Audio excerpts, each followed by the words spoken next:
आज चौथा दिन है जब सिया और चेतन पुलिस की हिरासत में है। पुणे पुलिस की हिरासत में एक पुलिस स्टेशन में लगातार उनसे पूछताछ चल रही है। सिया ने एक बार पुलिस वालों से पूछा, कहीं से उसे पता चल गया कि उसके पापा हॉस्पिटल में थे जब केतन की मौत की खबर आई, और जब यह खबर आई कि उसे गिरफ्तार कर लिया गया। 23 जून को सिया को गिरफ्तार किया गया था। तो पुलिस वालों ने उसे बताया कि तुम्हारी वजह से तुम्हारे पिता, तुम्हारे पापा अस्पताल में, आईसीयू में, फिर बाहर आए। लेकिन जो वहां पुलिस वाले मौजूद हैं, उनके हिसाब से इस खबर को सुनकर सिया के चेहरे पर ज्यादा एक्सप्रेशन नहीं था। यानी क्या इस खबर को सुनने के बाद उसने महसूस किया, नहीं पता चला। जिन पुलिस वालों ने ये बातें की, उनके हिसाब से वो पता नहीं लगा पाए। सिया का भाई भी कल पहुंचा था उसी पुलिस स्टेशन में जहां उन्हें रखा गया है, लेकिन आमना सामना यह मुलाकात नहीं हो पाई। लेकिन इन 4 दिनों में सिया और चेतन ने कई बार अपने बयान बदले, पर इन 4 दिनों का अब तक का जो निचोड़ सामने आया, वही कहानी आपके सामने रखने जा रहा हूं। 18 जून की सुबह 10 से 10:30 के दरमियान केतन की मौत होती थी। जब पुलिस ने सिया और चेतन के कॉल डिटेल खंगाले तो अजीब हैरानी हुई। 16 जून तक दोनों में काफी बातें होती थी, लेकिन 17 जून से दोनों में बातें मोबाइल पर नहीं हुई। न इनकमिंग कॉल, ना आउटगोइंग कॉल, न सिया ने किया, न चेतन ने किया, और कोई मैसेज नहीं। वैसे भी सारे मैसेजेस व्हाट्सएप के, टेलीग्राम ऐप, बाकी सोशल मीडिया के सिया के मोबाइल से भी गायब है और चेतन के मोबाइल से भी गायब है। इन्होंने सब कुछ डिलीट कर दिया, क्योंकि इन्हें शायद शक था कि कहीं पुलिस पूछताछ करते हुए इनके रिश्तों के पीछे इनके मोबाइल तक न पहुंच जाए। तो सारे डिटेल, सारे डेटा दोनों के मोबाइल से डिलीटेड है। इवन जो रिसाइकिल बिन है, डिलीट आइटम से भी डिलीट कर दिए गए हैं। फॉरेंसिक टीम उसे रिकवर करने की कोशिश कर रही है। लेकिन जो सामने आई बातचीत वो ये कि 17 जून को दोनों जब कैफे में मिले थे, उस दिन भी दोनों में कोई बातचीत नहीं हुई। यानी ये दोनों 16 से इस बात की एहतियात बरत रहे थे कि उनका कॉल डिटेल या उनकी कॉल डिटेल, लोकेशन, ये कहीं एक सबूत के तौर पर सामने ना आए। इसके बाद 18 जून को केतन की मौत होती है। 18 जून को भी दोनों के बीच कोई बातचीत नहीं, 19 जून को भी नहीं, 20 को भी नहीं, 21 को भी नहीं, 22 को भी नहीं, और 23 को गिरफ्तारी। यानी जो लोग दिन दिन में, एक एक दिन में 10-10, 20-20 कॉल करते थे, 18 जून से लेकर 22 जून तक दोनों एक दूसरे से कटे हुए थे, और इस दौरान दोनों मिले भी नहीं। क्योंकि एक तरफ मंगेतर की मौत हो चुकी है, सारा परिवार इकट्ठा है, और हरेक की नजर में उस वक्त सिया है, क्योंकि शादी से पहले ये पहाड़ टूट पड़ा था, सबको हमदर्दी थी। तो बाहर जाने या फिर चेतन से मिलने का मौका भी नहीं मिला, और दोनों मिले भी नहीं। लेकिन असली कहानी जो पूछताछ में सामने आई है, वो अपने आप में बड़ा हैरान करने वाली है। चेतन और सिया जब मिले और सगाई हो गई, तो भी यह था कि अभी वक्त है, शादी में टाइम लगेगा। लेकिन अचानक सुगबुगाहट सिया के घर शुरू हो गई कि जब सगाई हो गई है तो अब केतन के घर वाले चाहते हैं कि शादी जल्दी हो जाए, क्योंकि केतन की उम्र भी 26 साल हो चुकी थी। तो वो लोग चाहते थे जल्दी हो जाए। हालांकि सिया के माँ बाप इतनी जल्दी में नहीं थे, क्योंकि सिया भी 19 की थी तब तक, 20 की तो वो 19 जून को हुई है। लेकिन केतन के घर वालों का यह था कि शादी अब हो जानी चाहिए जब सगाई हो गई, और यहीं से सिया घबरा गई। उसने चेतन से बात की, उसने कहा देखो सगाई तो हो गई, शादी में भी 5 महीने हैं, 5 महीने में हो जाएगी, और क्या करें। पहले इन दोनों में यह हुआ कि घर पे बात कर लो। चेतन तैयार था अपने घर वालों से बात करने के लिए, अपनी मम्मी पापा से, शायद लोग मान भी जाते। सिया तैयार नहीं थे। सिया ने कहा कि अगर मैं अपने माँ बाप से बात करूंगी, मम्मी पापा से, तो उनका दिल टूट जाएगा, पता नहीं फिर घर में क्या होगा, और वो लोग फिर अग्रवाल फैमिली से कैसे बात करेंगे, क्या मुंह दिखाएंगे। तो उसने कहा मेरी हिम्मत नहीं हो रही, मैं शादी से इनकार करूं अपने घर वालों के सामने, ये मैं कर ही नहीं सकती, चाहे कुछ भी हो जाए। तो बोला फिर रास्ता क्या है? उसने कहा कुछ और सोचते हैं। फिर यह था कि किसी तरह शादी टालें। सिया और चेतन में एक चीज ये तय हुई थी कि कम से कम 3 साल का मौका मिल जाए, और खासतौर पर ये सिया का था। 3 साल में बहुत कुछ बदल जाएगा, 3 साल में वो बहुत कुछ कर लेगी। इस दौरान में कॉमर्स की पढ़ाई कर रही थी सिया, और पुणे के एक कॉलेज से, और उसको एक पापा ने एक बेकरी का शॉप खोल कर भी दिया था उसे। तो उसने कहा मैं तब तक कुछ और भी कर लूंगी, और 3 साल में कुछ ऐसे रास्ते निकल आएंगे कि तुमसे शादी की बात घर में छेड़ूंगी, घर वाले शायद मान जाएंगे, क्योंकि सिया को ये भरोसा था कि वो इकलौती बेटी है, एक भाई और एक बहन है, भाई भी छोटा है। लेकिन ये दोनों अभी ये सब सोच रहे हैं, उधर शादी की तैयारी शुरू हो गई। शादी कहाँ होगी, कौन कौन गेस्ट, कैसे, सब कुछ। और सबसे बड़ी चीज जो हो गई वो ये कि प्री वेडिंग शूट, वो भी बाली में, इंडोनेशिया में। अब चेतन और सिया दोनों घबराए कि प्री वेडिंग शूट भी हो रही है, इसके बाद तो कुछ बचेगा ही नहीं, क्योंकि सब कुछ होने के बाद अगर शादी से इनकार करती हूँ तो फिर घर वाले, मम्मी पापा, रिश्तेदार, उधर केतन के घर वाले क्या कहेंगे, पापा की भी साख और इज्जत चली जाएगी। तो वो घबरा गई इस प्री वेडिंग शूट से, क्योंकि ये फिर आखिरी मोहर है, उसके बाद तो शादी है, और शादी उसे करना नहीं। तब उसने कहा कि मुझे बस किसी तरह 3 साल मिल जाए, 3 साल तक शादी नहीं करूंगी, तब मैं 23 की हो जाऊंगी, और 23 में आसानी से कर सकती हूँ। लेकिन ये 3 साल कहां से लाए, 3 साल का वक्त कहां से खरीदे? चेतन ने कई बार सिया को समझाया कि तुम मम्मी पापा से बात करो, ये भी मत बोलो कि शादी तोड़ दें, तुम ये कहो कि भी मेरी उम्र कम है और मुझे कुछ और पढ़ना भी है, बिजनेस भी करना है, तो ये शादी 3 साल बाद कर लेते हैं। पर इसकी भी हिम्मत नहीं हुई सिया की अपने माँ बाप से करने की। क्यों? क्योंकि उसे लगा कि ये मान भी जाए, केतन के फैमिली वाले नहीं मानेंगे, क्योंकि केतन अभी 26 के करीब है, तब तक 29 का हो जाएगा 3 साल बाद, तो वो कहाँ मानेंगे, और वो तो जल्दबाजी में भी है बच्चे की शादी में। चेतन बार बार कहता रहा, सिया की हिम्मत नहीं पड़ी माँ बाप के सामने कहने की। और ये इन दोनों के बीच मीटिंग चलती रही, फोन पे भी लंबी बात इसी को लेकर, क्योंकि जब से फरवरी में सगाई हुई इन दोनों का टॉपिक एक ही था, कैसे इस शादी को रोके और कैसे ये दोनों मिले। तब पहली बार एक दिन, सगाई के बाद की बात बता रहा हूं, चेतन ने सिया के सामने एक बात कही, और ये बात है अप्रैल मई की शुरुआत की, अप्रैल के एंड और मई की शुरुआत की। उसने सिया से कहा कि देखो तुम घर वालों से बोल नहीं सकती, बता नहीं सकती, उधर उनके घर वाले भी शायद पता नहीं क्या रिएक्ट करें, तो काम करते हैं हम दोनों भाग कर शादी कर लेते हैं। ये चेतन का आइडिया था पहली बार सिया के सामने। उसने कहा एक बार भाग के शादी कर लेंगे तो फिर तुम्हारे पेरेंट्स भी बच जाएंगे, क्योंकि जो भी इल्जाम आएगा वो तुम पे आएगा कि सिया भाग गई, तो तुम्हारे पापा मम्मी की इज्जत भी रह जाएगी शहर में, सब कुछ ठीक रहेगा, वो भी भूल जाएंगे, अपने लड़के के लिए कोई और लड़की ढूंढ लेंगे। चेतन ने ये रास्ता दिखाया सिया को पहली बार कि चलो हम दोनों चुपचाप खामोशी से पूरे शहर से कहीं भागकर शादी कर लेते हैं, बाद में सब नॉर्मल हो जाएगा। सिया नहीं मानी। सिया ने कहा कि एक बार भाग के शादी करेंगे, ये भी मेरे मम्मी पापा को ज्यादा तकलीफ देगा, ये नहीं कर सकती। चेतन ने उसे समझाने की कोशिश की, सिया नहीं मानी, बोली कोई और रास्ता।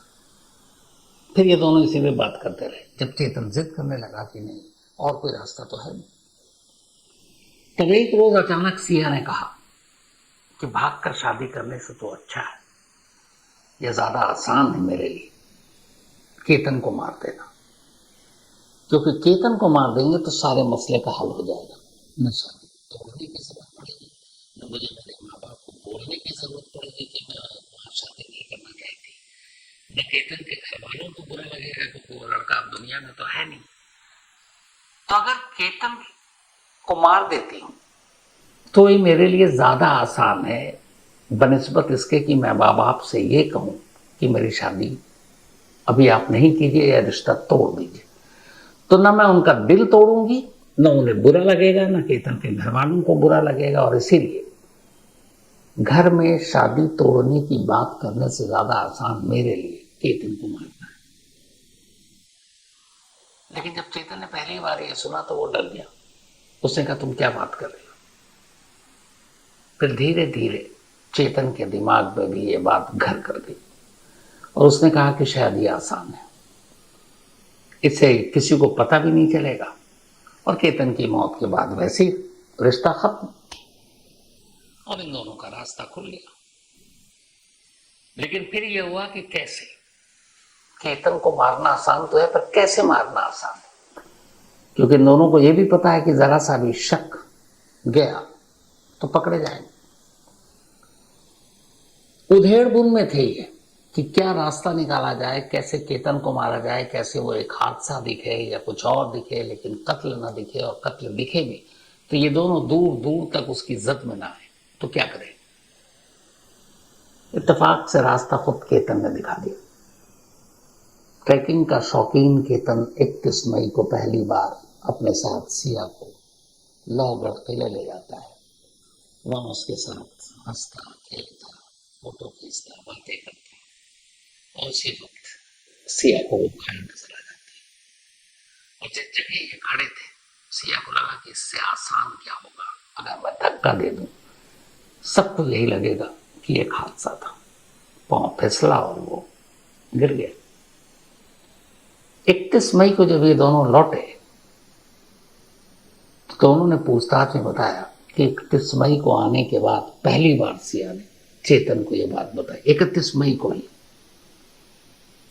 31 मई की शाम को उसने चेतन से कहा कि मुझे रास्ता मिल गया, जगह पता चल गया और किसी को शक नहीं होगा और यह हादसा होगा। फिर उसने पूरी कहानी सुनाई। इसके बाद 14 जून को पहली बार मौका मिला, जो इन दोनों ने बताया। 14 जून को जब मौका मिला और सिया ने धक्का दिया, लेकिन फिर भी पेड़ की वजह से बच गया चेतन। उसके बाद ये शाम को लौटे और फिर पता चला, इधर चेतन को पता आज क्या होने वाला, वो उसका दिल धड़क रहा, घबराया हुआ है, पता नहीं क्या होगा क्या होगा। लेकिन शाम को जब लौटे चेतन अपने घर और सिया जब अपने घर जाने लगे, तब पहली बार 14 तारीख को ये दोनों मिले। मतलब इस दौरान में चेतन और सिया, इस नाकाम कोशिश के बाद दोनों की शाम को मुलाकात हुई और उसमें सिया ने बताया, मैंने सब कुछ ठीक किया था लेकिन पेड़ की वजह से वो बच गया। जब चेतन ने यह सुना तो चेतन रोने लगा। उसे उम्मीद थी काम हो जाएगा।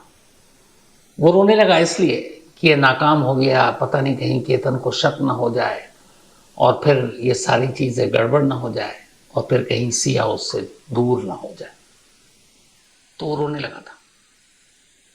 पर सिया ने कहा कोई बात नहीं, अभी एक और ट्राई करेंगे। और इसी के बाद जब 18 जून को ये गए, तब सिया ने कहा कि इस बार नाकाम नहीं होने, तुम्हें भी जाना है। चेतन जाने नहीं चाहता था कि अगर दोनों एक साथ गए, एक साथ लोकेशन, तो फिर इन दोनों ने तय किया कि ठीक है, तुम होगे किले पर लेकिन तुम्हारा लोकेशन नहीं पता चलेगा। और इसीलिए 18 जून की सुबह जब चेतन अपने घर से निकला तो मोबाइल वहीं छोड़ा, स्कूटी पकड़ी, हुडी पहना और पहुंच गया। कोई सबूत नहीं था उसके वहां उस किले की मौजूदगी की। बस गलती एक की थी कि अपने एम्प्लॉय का वो मोबाइल ले गया था और उस एम्प्लॉय से भी पूछताछ पुलिस कर चुकी है। उसके बाद जब ये लौटे तो पहले चेतन निकल चुका था किले से, क्योंकि उसे पता था थोड़ी देर में ये अब सिया फोन करने जा रही है अपने मम्मी को, फिर वहां से केतन के घर तक पहुंच जाएगा। उसके बाद 18 जून से लेकर 18, 19, 20, 21, 22, 23 दोनों कभी नहीं मिले। दोनों में कोई बातचीत नहीं है। दोनों की पहली बार आमने सामने मुलाकात 23 जून को हुई, जब एक ही थाने में दोनों से पूछताछ हो रही थी और जब एक ही गाड़ी में दोनों को बिठाकर कोर्ट ले जाया गया ताकि उनकी कस्टडी मांगी जा सके। और ये उसी वक्त की तस्वीर है जब सिया और चेतन को एक गाड़ी में, दोनों का चेहरा ढका हुआ है, पुलिस कोर्ट लेकर जा रही है। अब इन दोनों से आमने सामने भी पूछताछ होगी, कई क्रॉस क्वेश्चन जो है दोनों के वो भी हो चुके हैं, ठीक। और पुलिस को उम्मीद है कि बाकी चीजें जल्दी सामने आ जाएंगी। तो इस कहानी में यह है कि सिया को 3 साल खरीदने थे, 3 साल का वक्त चाहिए था, और इस 3 साल के वक्त को खरीदने के लिए केतन की जान ली। अब इस एक कहानी में एक साथ कितने घर उजड़े। केतन 25-26 साल का नौजवान बेवक्त चिराग बुझ गया। उसके घर वालों से पूछी, उन माँ बाप से पूछी जिनका जवान बेटा अब इस दुनिया में नहीं है। तो केतन का पूरा परिवार, खासतौर पर उनके माँ बाप, जिनके शायद जब जब याद आएगी उनके आंसू निकलेंगे। सिया ने केतन को मारा, एक कातिल का ठप्पा लगा। सिया के माँ बाप, जिन्होंने बड़े मेहनत से पाला था अपनी बेटी को, उसके पापा बड़े फख्र से कह रहे थे कि कभी उनकी बेटी उनसे झूठ नहीं बोली, हर बात मानती थी। उन्होंने कहा कैमरे पर, सिया के माँ बाप, जो सिया ने किया उसकी सजा वो भुगतेंगे, रोएंगे वो। केतन के माँ बाप को तो पता ही नहीं था कि सिया नाम की कोई लड़की भी है उसकी जिंदगी में, बल्कि 18 जून को जब वो निकला तो चेतन अपने बाप को ये कहकर गया था कि वो एक मीटिंग में जा रहा, बल्कि अपनी माँ से कहकर गया था, और 2-3 बजे तक लौट आएगा। चेतन के माँ बाप पूरी जिंदगी अब इसी सदमे में जिएंगे कि उनके बेटे के माथे पर कातिल का कलंक लग चुका है। 3 परिवार, अलग अलग, तीनों के माँ बाप। हम अक्सर बातें करते हैं, किसी के बच्चे का कत्ल होता है, जान ले ली जाती है, उस माँ बाप पे क्या गुजरती है। लेकिन थोड़ा गहराई में जाकर सोचिएगा, चाहे वो कोई भी केस हो, सोनम का हो, मुस्कान का हो, और भी जितने भी इस तरह की शादी, सगाई, इसकी साजिश के बीच में किसी लड़के या लड़की को कोई मार देता है, तो केतन के घर वालों को तो जिंदगी भर का दर्द है, लेकिन सिया के माँ बाप का तो कोई कसूर नहीं है, उसके मम्मी पापा का तो कोई कसूर नहीं, क्योंकि उन्हें पता ही नहीं उनकी बेटी बाहर क्या करती है, कौन किस लड़का के साथ घूमती है, कहाँ कैफे में जाती है, क्या इश्क है, क्या प्लानिंग हो रही है। उन्हें तो बस ये है कि उनकी बेटी बहुत अच्छी है। चेतन, माँ बाप को पता ही नहीं। पिता ने पहली बार सिया का नाम सुना जब वो गिरफ्तार हुआ। तो बेशक कत्ल एक हुआ केतन का, लेकिन जिंदगी भर, और कत्ल करने वाला जो होता है और जिसका कत्ल होता है उसके माँ बाप तो रोते ही रोते हैं, और जो कत्ल करता है, जो बच्चे कत्ल करते हैं, उनके माँ बाप भी पूरी जिंदगी उसी तरह से होते हैं, बिना कसूर के। क्या आप सिया के माँ बाप पूरी जिंदगी उसी पूरे शहर में, अपने घर में, पड़ोसियों में, रिश्तेदारों में, दोस्तों में, जानकारों में सर उठाकर चल पाएंगे? नहीं। जिस बिजनेस के जगह है, जहां दुकान है, जो भी है, वहां बैठते हैं लोग, आते हैं, क्या वो उसी रौब के साथ और उसी तेवर के साथ वो उनका सामना करेंगे? नहीं। जब भी कोई मिलेगा किसी महफिल में या किसी पार्टी में, फंक्शन में, शादी में, चाहे परिवार का ही हो, और जब भी जाएंगे तो लोग एक अजीब नजरों से देखेंगे कि ये सिया के मम्मी पापा है। सेम उसी तरीके से चेतन के माँ बाप। लेकिन सिया के माँ बाप का क्या कसूर, या चेतन के माँ बाप का क्या कसूर, या फिर सोनम के माँ बाप का क्या कसूर, या मुस्कान के माँ बाप का क्या कसूर, लेकिन हम सब उसी नजर से देखते हैं। कत्ल एक होता है, कत्ल करने वाले अलग होते हैं, लेकिन मरते जिंदगी भर उनके माँ बाप हैं, चाहे वो कातिल के माँ बाप हों या मकतूल के माँ बाप हों। तो इस कहानी में आज इतना ही। अब आपसे मुलाकात होगी मंडे रात 9 बजे किसी नई कहानी के साथ। वैसे कल संडे है, रात 11 बजे आज तक पर अगर आप देखना चाहें तो क्राइम कहानियां विश्वम्स देख सकते हैं। और हैप्पी संडे, अच्छा आपका वीकेंड गुजरे, यही दुआ है। तो मंडे मिलते हैं रात 9 बजे, तब तक अपना और अपनों का ख्याल रखिएगा। Thank you very much.